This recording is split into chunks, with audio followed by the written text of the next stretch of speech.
Good morning, everybody. How are you? How's everything going on a Monday morning? Overcast down here. I hear you guys up in the north part of the country got a lot of snow. It's a time of year. January, February are very bad for weather and winter weather in the Northeast. Anyhow, I don't know about the rest of the country, but it's been a while, so I don't think they're prepared for it. Some towns are saying they have no salt, and other towns are saying they don't have the people. So it'll be a mess for a few days. But the advantage of it happening at this time of year is that the weather has a tendency to warm up rather quickly. So this should help them up there. We'll see what happens in that respect. Meantime, a couple of great football games yesterday. If you look at Sean McVay at the end of the Rams game, you could see that with about 3 minutes left, he had given up. He had just completely given up. He was sitting there. He just. I don't think he could believe it, but it was over for him. And maybe it's going to be over for him after that attitude. Anyhow, I didn't like that at all. But what are you going to do? They weren't that. They were only 4 points down. And he didn't do anything to energize his club or anything like that. He just sort of walked around, crying like a baby. But that's that's life in the real world. What else is going on? Better put these away before I lose them. The other game, that was really I've seen a lot of. I have played a lot of football in my life, and when I played, we played in the rain and everything, but I never played in the snow. Not even for fun. We had other things. We weren't making money when it snowed. We weren't playing football. We'd go out. Those were the days you could make money shoveling sidewalks. You could come out. You could start the day off with nothing and come home with a couple $100 in your pocket if you were good. And I was good, and I made some money, and that's what I would do. But that's that's the way it worked there. So. I don't know. That game started out in sunlight and finished in a blizzard. And the surprising thing, it appeared that New England was more prepared for it than Denver was. And you would think Denver, Mile High City, Colorado, and the Rockies would be more prepared for it because they get snow in September there. But I guess they don't get it anymore that way. These guys didn't look like they were really equipped to handle that. Stedman, or Steady as they call him, did very well, at least in the first half or so of the game. He was there. He was good. He was capable. Their defense was definitely capable, and New England looked. I don't know. New England just looked weird, like they didn't want to play. I hate when I see that in teams. All right, so you're moving on to politics. Oh God, I'm gonna throw up. First on the agenda is actually my last thing that was there. One of my last things is another individual, innocent person was shot by ICE, and this one's pretty bad. There are videos existing that show the ICE officers standing around and laughing at it over after it was over. There are videos that don't show a weapon. They say there's a video that shows that it appeared to have taken the gun away from before he was shot, and I said, well, if that's the case, that's wrong. That him getting shot was wrong, and it was like 3 shots that I heard. So this is all bad. This is not a good situation at all. I'll bet you'll find out a shot was fired from the so-called gun that he had. That was probably because of the different sound levels, that was probably from the officer that took the gun. All right, or somebody close to the photographer of that situation. It doesn't take a genius to know that there's some sort of distance between the two audios, that you're hearing.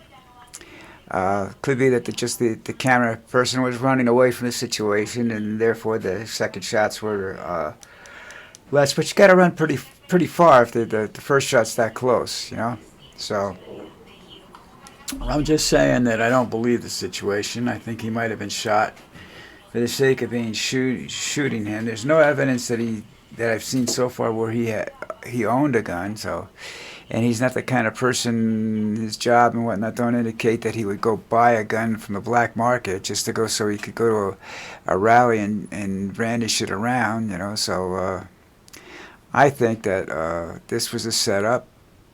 Or maybe I'm not really 100% sure about the first one, because there's not a lot of videos about that. There's a lot of stories about it, and that doesn't make any sense. And that she was shot at close range in the face. So this is again, these are guys that aren't trained. These are guys that are hoods, thugs, cop wannabes, whatever you want to call them. But ICE isn't an effective unit. And so long as Donald Trump keeps them around as his personal thugs, which is what most of them are, my idea would be to secure a group of them, arrest them, hold them, disarm them, unmask them, photograph them, and submit their photographs for facial recognition, and see how many of them have warrants out for them, how many of them have criminal records. Because you're not allowed to be a police officer with a criminal record, although these guys aren't police officers, so I don't know what the story is with that. But they are thugs. They aren't being properly vetted.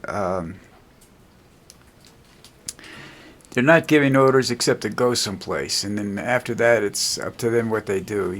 I'm sure there's a couple of people there that actually know what they're supposed to be doing and arrest a few people, but the rest of them are just enforcement thugs, and that's not a good thing, people.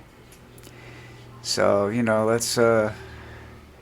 let's not have any of that, shall we? Let's see if we can get some prosecutions going, and if not, then I think these guys, well, someplace along the line, somebody's going to do something about it that I'm not really sure is a good idea. I don't know what the typical Trump deal is, but Venezuela has had enough. That was a headline. That's the leader of Venezuela now, the temporary leader. She's tired of playing games and being a Trump puppet, so she's going to make some decisions that may cause Trump to have to go back down there and straighten the mess out again that he created. And I'm not real happy with that situation. Venezuela oil is hard to sell to anybody other than certain people that have the capabilities to refine that heavy oil. So the U.S. happens to be one of them. I'm not sure who else can do it on a economical basis, So we'll see what happens later on.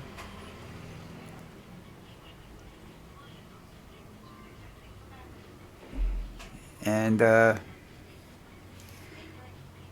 I don't know. That's just one more problem for Trump, and it's another distraction from what he's doing. What he's doing is stealing. Okay, in case anybody is, too stupid to know what's going on. These aren't politicians. These are businessmen that are going around making deals and stealing money from the United States, from not paying taxes and whatnot, financing their deals with your money. And they've been doing this for years, and now it's pretty much, a big deal. So I just don't think that's the way for us to go. I think we have to find something else to do with this economy and get rid of some of these people. Some of these billionaires are okay, maybe, if they didn't have if you controlled them just a little bit better, put some restraint on them, maybe they could do some good. Right now, all they're doing is harm. So you guys think about what that's going to entail, I keep looking at the French Revolution and hope that's not the future. With all the aristocracy gets their heads chopped off, that doesn't do us any good either. Might make good news, but it doesn't really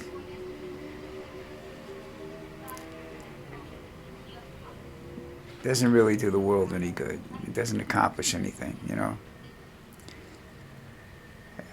So let's not do that. Let's just see if we can calm things down a little bit and create a situation where we can really put the screws to Trump. Because I told you, I don't want him dead. I want him dragged out in chains, handcuffs, leg, waist, handcuffs to the waist, leg irons, the whole 9 yard, orange jumpsuit, or in his underwear. I don't care. Underwear might be better, but I think some people would throw up at that, you know. But no vest, no protective helmet on his head to keep him from getting shot. You know, I don't want people to shoot him. I don't want people to hurt him. I want him to drag. Well, if that hurts, that's too tough shit. And then I want him on trial for treason. And then I want him put against the wall and shot. Or hung, whichever. I don't know what they do with them nowadays. But, you know, I know they don't get the chemical treatment. He doesn't deserve that. He might like it too much. All right, moving right along. There were 8 people killed in a private plane crash in Maine that they're saying the storm might have had something to do with it. I haven't read the whole article yet because they don't usually put anything in it this early in the storyline. You know, it happened yesterday, but that doesn't make any difference. There is a lot of snow coming down, those of you who live in the Northeast, and I said this before, this is typical for this time of year. Hasn't been typical for the last few years, apparently. This storm is massive. It is dropping ice, snow everywhere, causing havoc with planes, trains, and cars. All right, so we don't know what's going to happen. You know, it should be over now, I think, the actual snowfall and whatnot. They should be starting the cleanup process. And you'd be surprised how fast that works on main streets.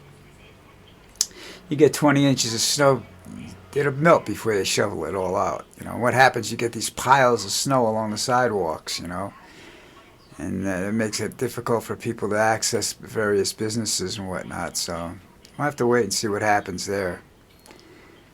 You can't just pile it and let it melt. That doesn't get warm that fast, you know. I mean, I've been around. I remember having snow in the ground in May. Not in the ground, but the piles of snow in the city, in New York City and whatnot, where they push the snow, you know, from all the other streets, and they pile it in one center spot or something. You know, you have to. It's still sitting there, maybe about 6 inches of it in May. So who knows what's going to happen with that? But there's a lot of it, which I'm surprised because snow is actually a better drought fighter than rain because snow is. At least if the temperature can stay, doesn't jump through the roof right away, you get a slow melt, and that slow melt allows the water to accumulate, to do its job, irrigate and gather where it should, you know, and supply water for people, and doesn't just go down the drain. You know, that's like what rain does, is go right down the drain, and you have to be able to recycle that water. Drainage water, and so far we haven't been able to do that. Sewage and drainage water, we have to be able to recycle that. It's not profitable. I don't care if it's profitable. It's necessary because we're running out of water, so we got to reuse everything, folks. And boiled water doesn't taste good. All right, so let's see, what do we have else going? Oh, okay. I'm beginning to understand Trump's thing with Greenland, I think. Now, this is just me. You know, this is nothing I've read anywhere or I have proof of what I'm going to say. But I believe that's another distraction for him. And what he's trying to show is he's trying to exercise power over Europe. He wants Europe under his control. Because that's the next battlefield for political control. You know, Russia thinks they can do that by, once they get rid of Zelensky, and they prove that nobody can stand up to them. You know, but remember, they had to borrow soldiers from Korea to fight a little country. Remember, he's got millions of draft dodgers and whatnot out there that aren't fighting, and Zelensky's still doing his job. Don't know how long that's going to last. I wish him all the luck in the world, because I wish somebody would go after Putin. You know, pop him. What the hell? You know, that's the country that started this shit with the oligarchs, which are the ultra rich running the country. So, but I think it's not about, like I said, it's not all about Greenland. It's using Greenland to try and influence the Europeans to do certain things that he wants done, or they face the likelihood of the end of NATO. And the European Union is strong enough, I think, and if they add a few members and start adding some people from Africa and whatnot, they could be strong enough to take on Russia and the United States. So let's just, sit back. Don't sit back and watch. I don't know what to tell you. You have to get out there and do some things. Probably stuff you don't want to do, like, stand in line on a cold winter day and vote, protest, things like that. Stuff that you don't like to do. But that's a necessary evil at this particular point in time in the system. Look what they were able to accomplish back in the 60s and 70s with the anti-war programs. Look what these young people were able to accomplish. Okay? They got the war stopped. But that's because the United that government was refused to use force to bring them in the line. Now Trump has got these ICE agents running all over the place. People don't like immigrants because they think immigrants take their jobs. Well, let me see. There's a Somali guy washing dishes in the restaurant on the corner. Who wants that job? Where's the white American that wants that job? Yeah, I thought so. All right, that's it for me today. Don't forget to hit the subscribe button before you leave. I love you all, and I'll be back tomorrow.